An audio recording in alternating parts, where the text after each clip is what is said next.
al libro de Marcos, capítulo 16, una lectura que tuvimos hace un momento. Marcos, capítulo 16.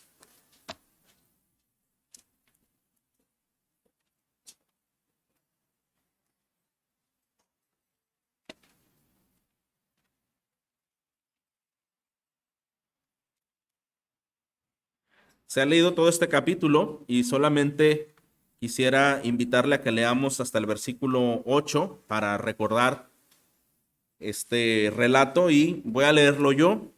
He escogido la versión Nueva Biblia de las Américas, entendiendo un lenguaje un poco más actual a nuestro español, pero usted puede seguirlo también con su vista en su Biblia. Marcos 16, 1 al 8 nos dice: pasado el día de reposo, María Magdalena, María la madre de Jacobo y Salomé compraron especias aromáticas para ir ungir el cuerpo de Jesús.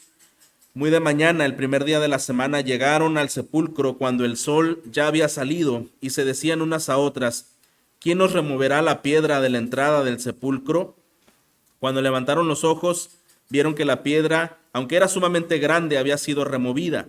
Entrando en el sepulcro, vieron a un joven sentado al lado derecho, vestido con ropaje blanco, y ellas se asustaron, pero les dijo: no se asusten, ustedes buscan a Jesús el Nazareno, el que fue crucificado, ha resucitado, no está aquí. Miren el lugar donde lo pusieron, pero vayan, digan a sus discípulos y a Pedro: él va delante de ustedes a Galilea, allí lo verán tal como les dijo. Y saliendo ellas, huyeron del sepulcro, porque un gran temblor y espanto se había apoderado de ellas, y no dijeron nada a nadie, porque tenían miedo. Oramos. Padre, gracias damos nuevamente por este tiempo especial de bendición, de celebración, de victoria, lo que representa para nosotros, Señor, tu resurrección, el haber vencido la muerte, el pecado, el infierno, el haber, Señor, también azotado al enemigo, hiriéndole, Señor, en la cabeza a través de la vida y muerte y resurrección de Cristo. Pedimos, Señor, que en este tiempo en el cual nos disponemos a meditar en tu palabra, podamos comprenderlo de una manera espiritual. Danos la iluminación de tu Espíritu Santo para comprender, para amar y desear la verdad, Señor, de tu palabra, y permítenos adorarte juntos con un espíritu dispuesto. Pedimos también que obres en cada persona que no tiene una relación contigo de manera personal, de manera especial. Obra en cada persona, en cada uno de los que estamos aquí, en cada uno de los que estamos participando de este servicio de alguna manera. Te lo pedimos, Señor, y suplicamos en Cristo Jesús. Amén. En algún momento la pregunta ha sido si ¿qué religión es la verdadera y por qué pensaríamos que el cristianismo sostenemos esta afirmación de que es el camino verdadero? Hace no mucho tiempo estuve estudiando acerca de las religiones mundiales, y algunos daban algunos argumentos sobre qué, por lo cual se sostenían, pero algo importante es que la idea de la resurrección ha sido una idea muy antigua que supuestamente confirmaba la verdad sobre la existencia de una deidad. Pero es curioso que algunas religiones que sostenían eso, su fundador, su supuesta deidad, no experimentó una resurrección. No lo fue Mahoma, no lo fue Buda, no lo fue Confucio, todos ellos están muertos. Pero Cristo vive, hermanos. Amén. Y esta es la prueba tangible de la naturaleza divina de Cristo como Hijo de Dios enviado por el Padre para llevar a cabo sus planes, y estos planes de redención, restableciendo su reino. Entonces, si no hubiera resurrección, hermanos, ¿qué nos dice el apóstol Pablo? Que seríamos nosotros. Desde luego no habría evangelio que predicar ni esperanza alguna sobre la cual sostenernos, dice el apóstol Pablo hablando a los corintios, porque los corintios estaban afectados, estaban influenciados de la sabiduría griega, y ellos negaban la resurrección corporal. Y entonces acerca de Jesús, y Pablo les tiene que decir en el versículo 13 de capítulo 15: si no hay resurrección de los muertos, tampoco Cristo resucitó, y si Cristo no resucitó, vana es nuestra fe, vana es nuestra predicación, vana es también nuestra fe. Y entonces, hermanos, sin la resurrección no habría perdón de pecados. Si hemos esperado en Cristo para esta vida solamente, dice el apóstol Pablo, seríamos los más dignos de conmiseración. Si el cristianismo solo se enfocara en esta vida presente y no hubiera nada más allá después de esta vida. Pero damos gracias a Dios que no es esto lo que nosotros creemos. Nosotros lo que creemos es que esta vida es algo tan temporal, algo que el Señor ha diseñado para su gloria en esta tierra, pero que también trasciende a la eternidad, y que la resurrección de Cristo es un dato, es una muestra, es una evidencia del poder de Dios en Cristo. Así que algo que destacamos en las Escrituras es que cada uno de los autores de los Evangelios, Mateo, Marcos, Lucas, Juan, mencionan la resurrección, y cada uno lo hace datando ciertos detalles específicos que entre uno y otro pueden enfatizar algunas cosas. Pero cuando vemos los 4 evangelios, si usted se fija, no hay una descripción tan estricta de cómo sucedió la resurrección, es decir, detalles de ese momento, de lo que el Señor presentó, de lo que Él expresó en la resurrección, sino solamente nos muestra que esto sucedió. ¿Y cuál es la razón por la que la Biblia no hace esto? Hermanos, estamos hablando de un acontecimiento sobrenatural, único, de un portento celestial.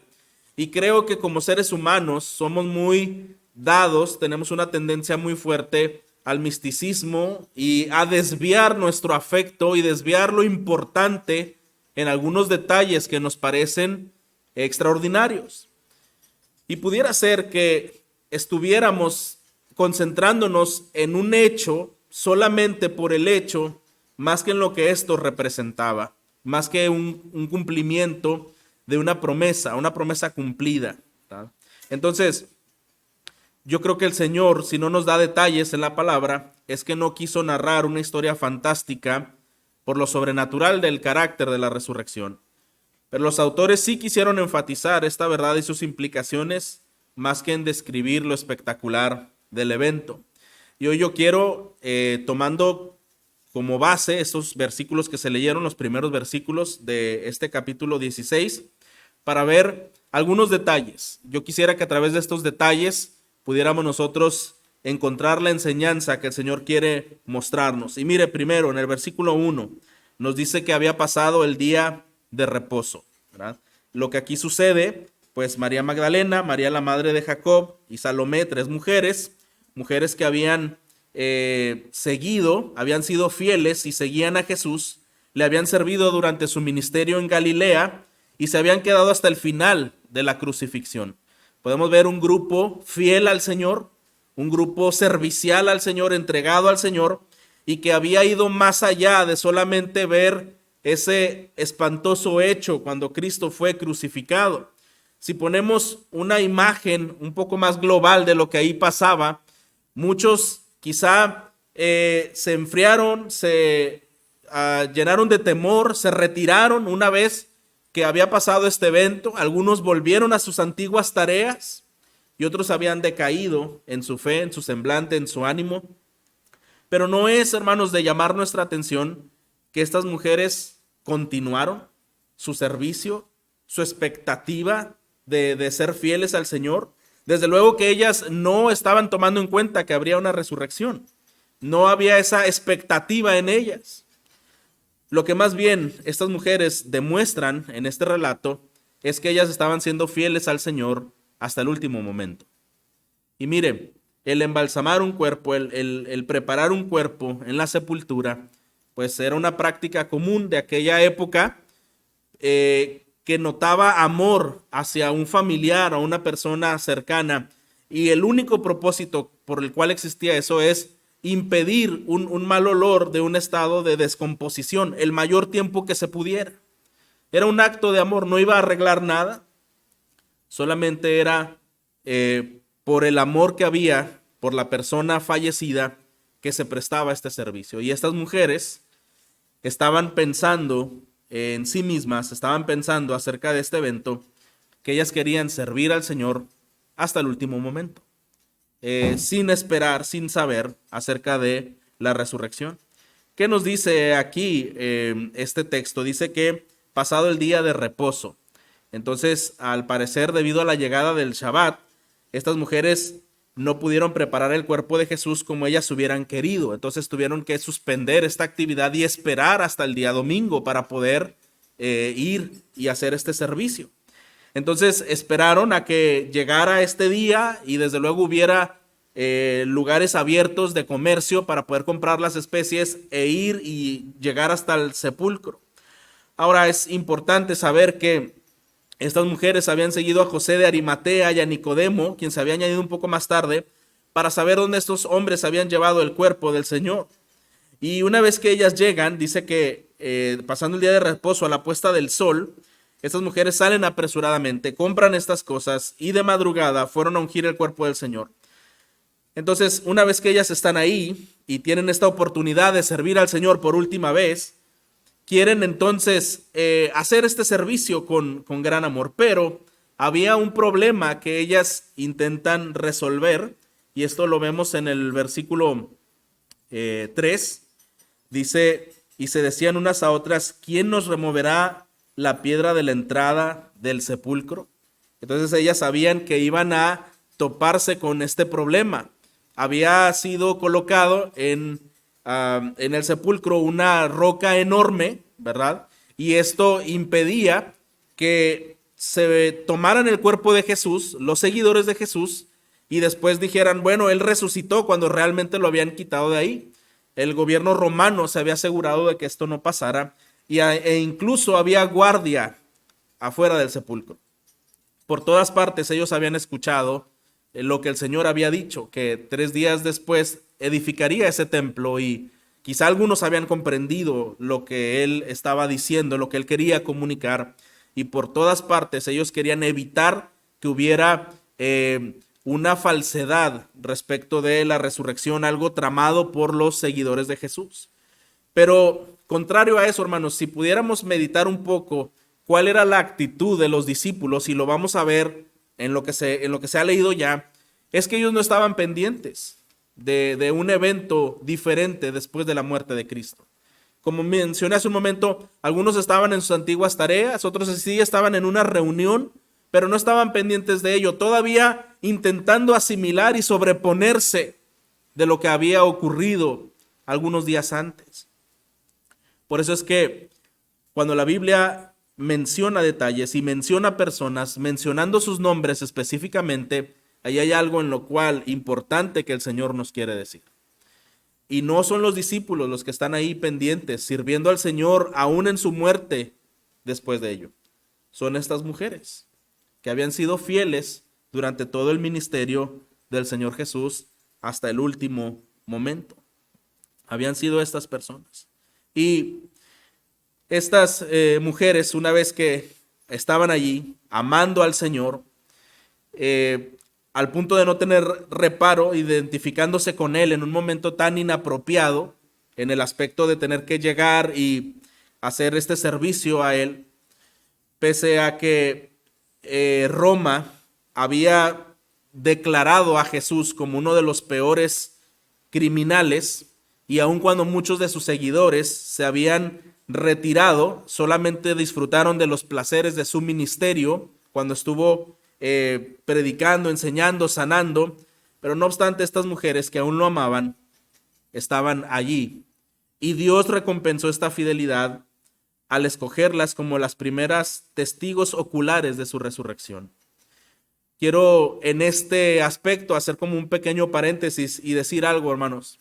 Creo que las enseñanzas que Jesús nos da, no solo con lo que ha expresado, sino también con el relato de lo que ha sucedido, nos muestra que la vida cristiana tiene muchas situaciones en donde a veces no es el gozo, no es lo más inspirador mantenernos de pie y firmes, sino que a veces hay momentos de frustración, a veces hay momentos de inquietud, a veces hay momentos de desolación, de tristeza, momentos que no deseamos que sucedan, Pero sabe una cosa, aún en esos tiempos, el Señor desea ver nuestra fidelidad. ¿Está de acuerdo, hermano? ¿Y qué nos puede mantenernos fieles al Señor? Porque sabemos, hermanos, que nosotros simplemente como humanos somos débiles ante muchas cosas en la vida. No es que es la gracia de Dios la que nos ayuda a sobreponernos en cualquier etapa difícil de la vida. Y no es que esa gracia nos permite amar al Señor y el amor es un motor para ser fieles y continuar nuestro servicio después de que las situaciones y la atmósfera se ha tornado difícil y tensa y oscura. Y esto vemos nosotros aquí, que estas mujeres representan esta parte importante de fidelidad al Señor aún en momentos difíciles. Buscaban servirlo cuando no era inspirador, buscaban servirlo cuando era peligroso. Había guardias romanos afuera del sepulcro y Jesús estaba fichado por las autoridades como un malhechor terrible. Pero este es el verdadero servicio, hermanos, cuando hacemos lo que hacemos por amor a nuestro Maestro, ¿verdad? No iban a ser vistas, no iban a ser reconocidas, no iban a tener un gozo supremo en el sentido de que no imaginaban una resurrección, simplemente querían ser fieles y continuar sirviendo. Y entonces, hermanos, esto nos anima a pensar en una verdad. Dios nos invita a tener una devoción incondicional. Dios nos invita a tener una devoción incondicional. Si algo podemos aprender esta mañana es revisar nuestros afectos y si nuestro amor es capaz de permitir sostenernos amando a nuestro Señor, sirviendo a nuestro Señor, siendo fieles a nuestro Señor, aún en medio de circunstancias difíciles. ¿Qué pasaría si en este mismo momento, donde está puesta toda su confianza y su esperanza, decae? No hablando en nuestra fe en el Señor, desde luego, pero quizá algunas cosas que nos permiten disfrutar y ser mejores cristianos, probablemente por el ánimo que tenemos en nuestra familia, quizá por la estabilidad que el Señor permite disfrutar en la iglesia, probablemente porque el trabajo nos permite hacer algunos ajustes y poder estar aquí en la iglesia. Pero ¿qué pasa si todas estas cosas comenzaran a desmoronarse? Todavía estaría por encima de todas esas circunstancias nuestro amor y nuestro deseo por el Señor, que nos permitiría mantenernos firmes ante todas estas cosas u otras cosas más graves que pudieran pasar. Bueno, estas mujeres que nos dan un ejemplo de fidelidad y de amor se llevan con una extraña sorpresa y vamos a seguir la lectura.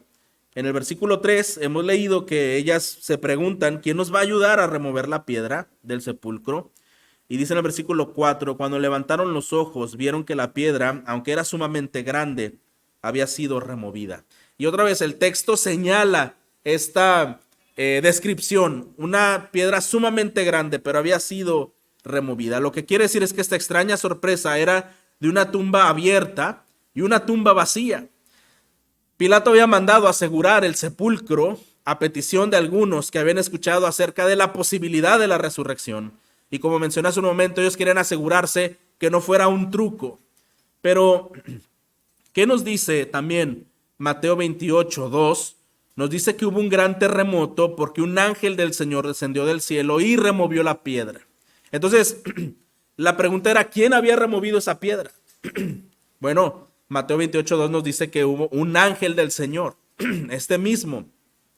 Mediante este terremoto que se escuchó estruendosamente, fue quien removió la piedra. Nuestra pregunta sería, ¿Jesús necesitaba que alguien removiera esa piedra? No en los versículos posteriores que ya se leyeron, Jesús llega donde los discípulos están encerrados, con las puertas cerradas, por temor a ser encontrados por los romanos, por las autoridades, y entonces estaban a puertas cerradas y de pronto vieron a Jesús ahí y desde luego no nos dice que haya tocado la puerta. Entonces el Señor pudo haber entrado, no había ningún obstáculo para que Él pudiera estar donde Él quisiera estar, pero ¿por qué entonces alguien tuvo que remover la piedra? El predicador Steve Lawson, él dice lo siguiente: esa piedra no fue removida para que Jesús pudiera salir, sino para que el mundo pudiera entrar. Lo que nos está diciendo es que una vez que la piedra fue removida, las personas irían a asomarse, irían a percatar lo que había sucedido ahí, como estas mujeres lo hicieron, y al llegar ahí no encontraron el cuerpo del Señor Jesús. Entonces, hermanos, este era un gran testimonio, este era un evento que tenía que darse a conocer. Y por esa razón es que el Señor usa este medio tan divino para que esta piedra fuera removida, para que el mundo pudiera entonces asomarse como estas mujeres y ver la tumba vacía, y pudieran comprobar que la tumba estaba vacía porque hacía 2000 años ha sido un testigo irrefutable de la veracidad del Evangelio. La resurrección es un testigo irrefutable de la veracidad del Evangelio. Y esto está comprobando las enseñanzas, las promesas, la visión que el Señor Jesús habló en el ministerio terrenal. El encuentro con el Cristo resucitado, hermanos, trajo muchos efectos en el camino. Vamos a pensar en algunos. ¿No fue Saulo de Tarso que una vez encontrándose con el Cristo resucitado, fue que le cayeron en los ojos como escamas y no pudo ver por ese destello? Y ese hombre que había sido un asesino, había participado en los asesinatos y en la persecución de la iglesia, cayó postrado y fue turbado en gran manera, y desde luego también fue transformado a una vida nueva y se convirtió en el apóstol de los gentiles. Esto fue a través del poder de Dios y de la manifestación de la resurrección en su vida. ¿No es cierto, hermanos, que es la resurrección la que ha permitido también que muchas personas le vieran? Y dice también ahí en 1 Corintios 15:6, Pablo nos dice que Jesús le apareció a más de 500 hermanos a la vez después de haber sido resucitado. Entonces, la resurrección, hermanos, era una evidencia gloriosa del poder de Dios, era una comprobación exacta, perfecta, de la verdad del Evangelio. Y ahora vamos a ver qué está sucediendo aquí. Bueno, versículo 6, vamos ahí, dice que cuando, versículo 5, entrando en el sepulcro vieron a un joven sentado al lado derecho, vestido con ropaje blanco, y ellas se asustaron. Pero él les dijo: no se asusten, ustedes buscan a Jesús Nazareno, el que fue crucificado, ha resucitado, no está aquí, miren el lugar donde lo pusieron. Aquí hay una explicación gloriosa. Ese ángel que había removido la piedra probablemente era el mismo ángel que estaba dentro del sepulcro cuando estas mujeres llegaron, y él les pregunta, les dice primero: no os asustéis, no temáis, ustedes vienen a buscar a Jesús Nazareno, el crucificado. Él no está aquí, Él ha resucitado. Él ha resucitado. Esta es una declaración gloriosa que el ángel está retumbando en la mente de estas mujeres, en los oídos de estas mujeres. Aquellas mujeres que habían sufrido el duelo, que habían permanecido fieles, que se habían mantenido todavía en fidelidad hasta el último momento, de pronto escuchan esta buena noticia celestial, es decir, no vengas a buscar un cuerpo muerto porque no hay aquí ningún cuerpo muerto. La persona que tú venías a buscar, ese Jesús Nazareno, ese hombre que fue crucificado, que fue humillado, no está aquí porque resucitó. Imaginen ustedes el impacto emocional que estas mujeres pudieron recibir ante esta noticia que el ángel estaba dándoles. Y estas mujeres, desde luego, acababan de escuchar el mensaje más glorioso y más transformador que jamás ha sido proclamado en la historia humana. El Señor ha resucitado. Este Jesús a quien buscan resucitó, no está aquí, no hay razón para estar asustadas. Es lo que el ángel quiere mencionarles. Y ahora, hermanos, en la providencia de Dios, prácticamente ellas llegan y no solo especulan al no ver el cuerpo del Señor. En el cuidado que el Señor tiene para con los suyos, para con estas mujeres, mandó a un mensajero que les tranquilizara, que reafirmara su fe, les recordara ese evento glorioso que se había prometido y que había sido cumplido, que el Señor había resucitado, y también les da un mensaje. ¿Cuál es el mensaje que les da este ángel? Versículo 7 le dice: pero vayan, digan a sus discípulos y a Pedro, él va delante de ustedes a Galilea, allí lo verán tal como él les dijo. Este ángel les da miles de razones para que estuvieran llenas de gozo, de esperanza, simplemente porque el Señor había resucitado. Estas mujeres ahora toman una encomienda, y es la misma encomienda que nosotros tenemos también. Ellas tenían que ir a los discípulos y decirles, pero otro detalle más, así como vimos el detalle que fueron mujeres las que estuvieron hasta el final, otro nombre aparece en el texto. Vayan, háganlo saber a los discípulos. Y como de una manera especial, como subrayado en marcatexto, vayan y díganle a Pedro. Hermanos, si hay algo que podemos ver, es esa providencia tan especial, tan cariñosa, tan tierna que el Señor tiene por los suyos. Lo que pudiéramos preguntarnos es, ¿por qué primero a Pedro? ¿Por qué mencionarlo a él de entre los demás discípulos? ¿Que no Pedro se había portado lo bastante mal antes de la crucifixión del Señor? ¿Qué había pasado en esos momentos? Bueno, días antes, en en Marcos 14, 27, vamos ahí a buscarlo un momento.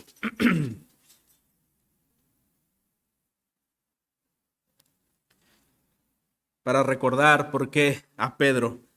Marcos 14, 27, siga con su vista. Jesús les dijo: todos ustedes se apartarán, porque escrito está: heriré al pastor y las ovejas se dispersarán.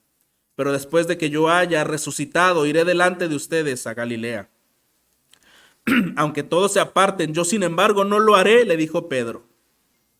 Jesús le contestó: en verdad te digo que hoy, esta misma noche, antes que el gallo cante 2 veces, me negarás 3 veces. Pero Pedro con insistencia repetía: aunque tenga que morir junto a ti, no te negaré. Y todos decían también lo mismo. Qué interesante que el Señor les está explicando su plan. Yo voy a morir, pero voy a resucitar. Y los voy a ver de nuevo en Galilea. Ustedes se van a apartar cuando esto suceda. Y Pedro, lleno de emoción, lleno de ese compromiso, de esa espontaneidad hacia su maestro: no, no, no, no, ni lo digas, ¿verdad? Yo no me voy a apartar. Si los demás se apartan, yo no. Y diríamos quizá: ay, Pedro, ¿verdad? ¿Cómo te gusta meterte en camisa de 11 varas y decir cosas que no vas a poder cumplir? ¿Qué habría pasado en el corazón de Pedro cuando el cumplimiento del Señor se llevó a cabo? Cuando fueron ellos acusados: tú estabas con el maestro, tú eres Galileo, tú hablas como él, tú tienes los principios que él tiene, yo no lo conozco. Y otra vez, y yo no lo conozco. Y cuando insistieron preguntándole: tú vienes con él, tú eres de ellos, dice la palabra que comenzó a maldecir, comenzó a hablar palabras inapropiadas para que no le ubicaran como parte de los seguidores del maestro. ¿Entendemos, hermanos, el nivel de traición hasta cierto punto? ¿Qué habría pasado en el corazón de Pedro cuando él recuerda y el gallo canta y él ya había negado al Señor? Yo creo que su mente y su corazón habían quedado en una especie de prisión emocional. Yo creo que él había vivido y sentido cómo vivía un fracaso rotundo después de haber estado con el Señor. Y creo que incluso Pedro pensaba que su utilidad para el Señor ya había terminado. Imaginemos todas estas emociones y pensamientos que cargaban a Pedro, y el Señor con ternura y el Señor con amor tiene un mensaje para estas mujeres a través del ángel. Avísale a los discípulos que Cristo resucitó y díselo a Pedro de manera muy especial. Y pensemos la alegría y pensemos la luz que esto pudo traer a la vida de este discípulo, quien fue después uno de los más grandes apóstoles en la iglesia primitiva, quien pronunció un discurso donde por lo menos más de 3,000 personas fueron convertidas en una sola predicación. Lo que esto significa, hermanos, es que el Señor le está diciendo, está mandando decir a Pedro, tu ministerio aquí no terminó. Tu utilidad no es que ya no es eficaz. Esto apenas va a comenzar. Esto apenas va a iniciar a través de lo mucho que yo haré a través de tu vida. La vergüenza, la culpa, la decepción de sí mismo, una sensación de fracaso rotundo y el término de su utilidad para el Señor por su negación que había en Pedro. Jesús quiso asegurarse de que Pedro entendiera que su utilidad para la obra de Cristo apenas comenzaría, que su pecado había sido perdonado y su fracaso no lo definía, que el Señor es un Dios de segundas oportunidades. Hermano, y hoy mientras usted y yo estamos aquí escuchando este mensaje, no es cierto que a veces el Señor, cuando habla a nuestras vidas a través de la palabra, el Espíritu Santo parece ser tomar una porción específica que llevara un énfasis, decir, dile a Iván, dile a Luisa, dile a Carmen, dile a Adolfo, ¿verdad? Esto es lo que yo quiero hacer. Y no es cierto que el Señor habla con un énfasis a nuestra vida, teniendo cuidado y ternura y compasión, con un entendimiento soberano de lo que está pasando. Eso es lo mismo que ocurre aquí. Quizá este mensaje está siendo dirigido soberanamente, de manera entonces, hermanos, muy especial para alguno de los que esta mañana se encuentran aquí. La resurrección es un evento glorioso para todo creyente, hermano, pero la resurrección es un evento glorioso para tu vida, para ti mismo, para ti en lo personal, para ti en lo particular. Vamos a ver emociones y acciones contrastantes que ocurren ahora en el versículo 8. Dice, y saliendo ellas huyeron del sepulcro porque un gran temblor y espanto se había apoderado de ellas y no dijeron nada a nadie porque tenían miedo. ¿Qué está ocurriendo aquí? Bueno, es entendible. Ellas llegan y ante este shock emocional de lo que acaban de observar y de escuchar de parte de este mensajero, entonces ellas se van llenas de temor, llenas de espanto. Y Mateo 28:8 es un pasaje paralelo y nos dice de una manera más descriptiva lo que está ocurriendo. Mateo 28:8 dice que ellas, alejándose a toda prisa del sepulcro con temor y gran gozo, corrieron a dar la noticia a sus discípulos. Es decir, este texto nos dice lo que pasó inmediatamente, pero de acuerdo al testimonio de los siguientes evangelios es que una vez que ellas se sobrepusieron de este impacto, fueron a dar la noticia a los discípulos, ¿verdad? Y dice que fueron a toda prisa y fueron, sí, con mucho temor, pero a la vez fueron llenas de gran gozo. Y también lo que podemos ver, hermanos, es cómo el Señor está obrando a través de estas muchas emociones difíciles de conciliar. Unos días antes, estas mujeres y los seguidores de Jesús creyeron que todo había terminado.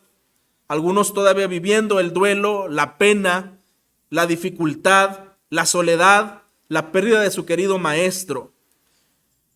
Pero en realidad, como mencionamos, apenas era el inicio de la gran obra gloriosa que el Señor haría por la salvación y la eternidad, utilizando a sus discípulos. Después del duelo, de la tristeza, de la incertidumbre, de pronto surgió la esperanza, la luz y la victoria, la más grande victoria entre la lucha del bien contra el mal.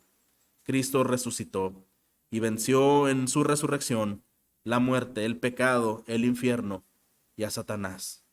La obra más grande había sucedido.